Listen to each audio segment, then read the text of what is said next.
दोस्तों, हजूर अकरम सल्लल्लाहु अलैहि वआलैहि वसल्लम के जमाने में कुछ अरब एक यहूदी आलिम के पास गए और उनसे कहा कि आप सल्लल्लाहु अलैहि वआलैहि वसल्लम से ऐसा कौन सा सवाल किया जाए कि आप सल्लल्लाहु अलैहि वआलैहि वसल्लम के नबी होने का पता चल सके।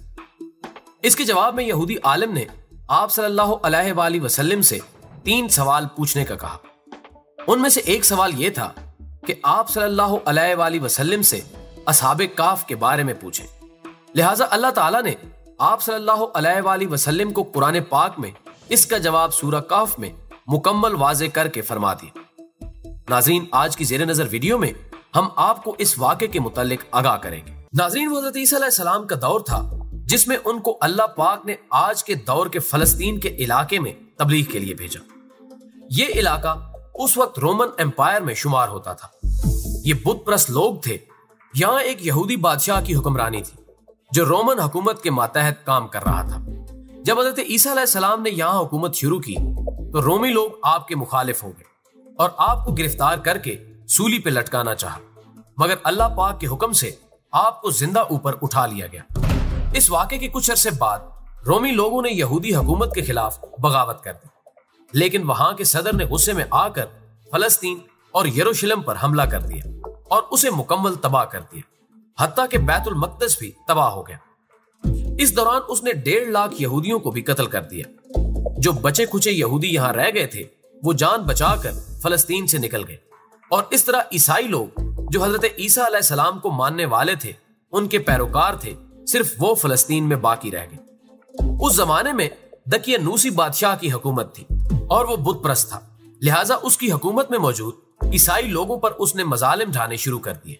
यहाँ तक कि उस वक्त के हजरत ईसा अलैहिस्सलाम के मानने वाले चंद नौजवानों और हवारियों को उसने अपने दरबार में बुला लिया और कहा, मैं तुम्हें चंद दिनों की मोहलत देता हूं कि तुम लोग अपने नए दीन यानी ईसाइयत से बाज आ जाओ, वरना मैं तुम्हें कत्ल करा दूंगा। नाज़रीन गिरामी, ये हजरत ईसा अलैहिस्सलाम के पैरोकार लोग दरअसल असहाबे काफ थे, जिनका जिक्र तफसील से कुरान मजीद की सूरह काफ में मौजूद है। उन्होंने जब ये धमकी सुनी तो शदीद परेशान हो गए, क्योंकि वो बादशाह से लड़ने की ताकत नहीं रखते थे और ना इस शहर में रहकर ईसाई तालीमात जारी रख सकते थे, वरना दकियानूस बादशाह उनको कत्ल करा देता। लिहाजा उन्होंने शहर छोड़ने का फैसला किया और अल्लाह पाक के भरोसे वो शहर से निकल गए, ये सोचते हुए कि अब अल्लाह पाक ही हमारे हक में कोई फैसला करेगा और वही हमारे लिए रास्ता बनाएगा। यहां तक कि वो एक पहाड़ पर पहुंच गए और उसकी गार में छुप गए। इसी तरह सोते सोते उन पर 300 साल का अरसा बीत गया। दकियानूस ने जब उनको तलाश कराया तो पता चला कि ये लोग उस गार में मौजूद हैं। तो वो बहुत गजबनाक हुआ और उसने हुक्म दिया कि गार को एक संगीन दीवार लगाकर बंद कर दिया जाए ताकि ये लोग यहीं गार में दम घुट कर मर जाए। लेकिन जिस शख्स के जिम्मे उसने ये काम लगाया वो बहुत नेक और ईमानदार था।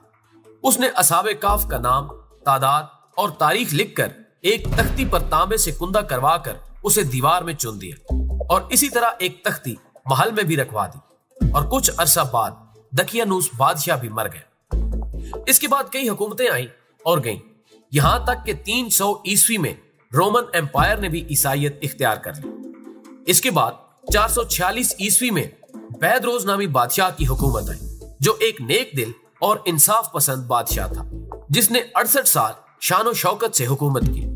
उसके दौरे हुकूमत में जब मजहबी फिरका बंदी उरूज पर थी और मरने के बाद जिंदा होने और आखिरत पर से यकीन उठता जा रहा था, तो अपनी कौम की यह हालत देखकर वो इंतहाई रंजीदा हुआ और अपने मकान में जाकर बंद हो गया और यहाँ बैठकर वो शिद्दत से अल्लाह से दुआ करने लगा कि कोई ऐसी निशानी अता कर कि मेरी कौम का ईमान फिर से ताजा हो जाए, उनको कयामत और मरने के बाद जिंदा होने का और एक अल्लाह के होने का यकीन हो जाए। अल्लाह ने उसकी ये दुआ कबूल कर ली। लिहाजा एक दिन एक चरवाहा जो अपनी बकरियां चराता हुआ उस गार के पास पहुंच गया, उस चरवाहे ने चंद लोगों के साथ मिलकर इस दीवार को गिरवा दिया और इस दीवार के गिरते ही उन लोगों पर ऐसा खौफो हिबत तारी हुआ कि वो वहां से भाग गए। इसके बाद वो असहाबे काफ नींद से बेदार हुए और एक दूसरे से सलामो कलाम में मशगूल हो गए। इसके बाद जब उनको भूख लगी तो उन्होंने अपने एक साथी से कहा कि तुम बाजार जाकर निहायत खामोशी से खाना लेकर आ जाओ और जाकर ये मालूम करो कि दकियानूस हमारे बारे में क्या इरादा रखता है। जब उनका साथी बाजार पहुंचा तो देखकर बहुत हैरान हुआ کہ یہاں تو اسلام کا بول بالا ہو چکا ہے، حتیٰ کہ لوگ اعلانیہ حضرت عیسیٰ علیہ السلام کا کلمہ پڑھ رہے ہیں اور ان کی تعلیمات پر عمل بھی ہو رہا ہے۔ اسی کشمکش میں وہ ایک کھانے کی دکان میں گیا اور کھانے کے بدلے اس نے ایک دقیانوسی زمانے کا سکہ دیا جو کہ 300 سال پرانا تھا اور بند ہو چکا تھا، حتیٰ کہ اسے کوئی پہچاننے والا بھی نہیں رہا تھا۔ سکہ دیکھ کر دکاندار کو لگا کہ شاید اس شخص کے ہاتھ کوئی پرانا خزانہ لگا ہے۔ اس کو اس پر شک ہوا، چنانچہ اس نے اسے سپاہیوں کے حوالے کر دیا تاکہ وہ اس سے خزانے کے بارے میں پوچھ گچھ کریں کہ بتاؤ وہ خزانہ کہاں چھپا رکھا ہے۔ اس نے کہا میرے پاس کوئی سکہ نہیں، یہ ہمارا روپیہ ہے۔ سپاہیوں نے کہا ہم کیسے مان لیں، کیونکہ یہ سکہ 300 سال پرانا ہے اور تم لوگ ابھی جوان ہو، لہٰذا سچ سچ بتاؤ کہ معاملہ آخر کیا ہے تاکہ اس کا کوئی حل نکالا جا سکے۔ جواب میں اس نے کہا پہلے یہ بتاؤ کہ دقیانوس بادشاہ کا کیا حال ہے۔ سپاہیوں نے کہا کہ ایسا کوئی بادشاہ روئے زمین پر موجود نہیں، لیکن ہاں آج سے سینکڑوں سال پہلے اس نام سے ایک بے ایمان بادشاہ گزرا تھا۔ یہ سن کر وہ حیران و ششدر رہ گیا اور کہا ابھی کل ہی تو ہم اس کے شر سے بچنے کے لیے بھاگے تھے اور میں اور میرے ساتھی اس غار میں چھپ گئے تھے، جبکہ ابھی بھی میرے کچھ ساتھی غار میں موجود ہیں۔ تم لوگ خود جا کر کیوں نہیں ان کو دیکھ لیتے؟ جب سپاہی اور شہر کے لوگ کثیر تعداد میں وہاں پہنچے تو غار والے پہلے ہی اپنے دوست کے انتظار میں تھے کہ شاید بادشاہ نے اس کو نہ پکڑ لیا ہو۔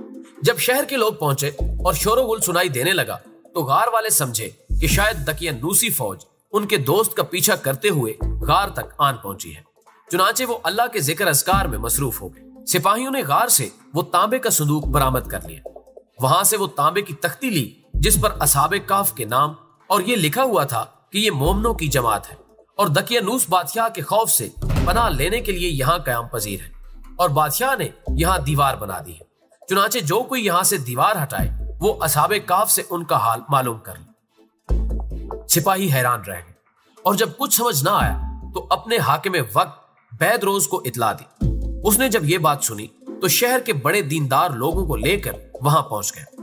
اصحاب کہف نے غار سے باہر آ کر بادشاہ کو سارا ماجرا بیان کیا۔ بیدروز نے سجدہ شکر ادا کیا کہ اے اللہ تو نے میری دعا قبول کی اور ایسی نشانی دکھا دی کہ انسان موت کے بعد زندہ ہونے پر یقین ضرور کرے گا۔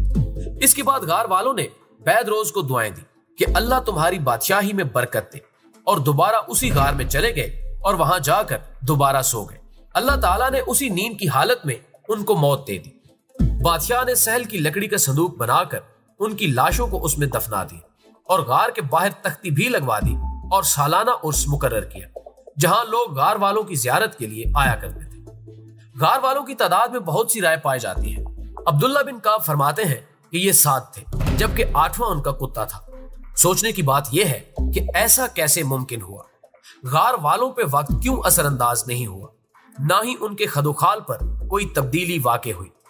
سائنسی طور پر یہ تب ممکن ہے جب غار کا گریویٹیشنل فیلڈ باہر سے کم ہو، تبھی ان کا وقت رک گیا ہوگا اور آس پاس کا چلتا رہا، لیکن ایک ہی فریم آف ریفرنس کے ہوتے ہوئے ایسا کم ہی ممکن ہے۔ لیکن دوستو اللہ کے لیے کچھ بھی ناممکن نہیں ہے۔ ویڈیو پسند آنے کی صورت میں اسے دوستوں کے ساتھ شیئر کیجیے اور کمنٹ باکس میں ہمیں اپنی تجاویز سے ضرور آگاہ رکھیے۔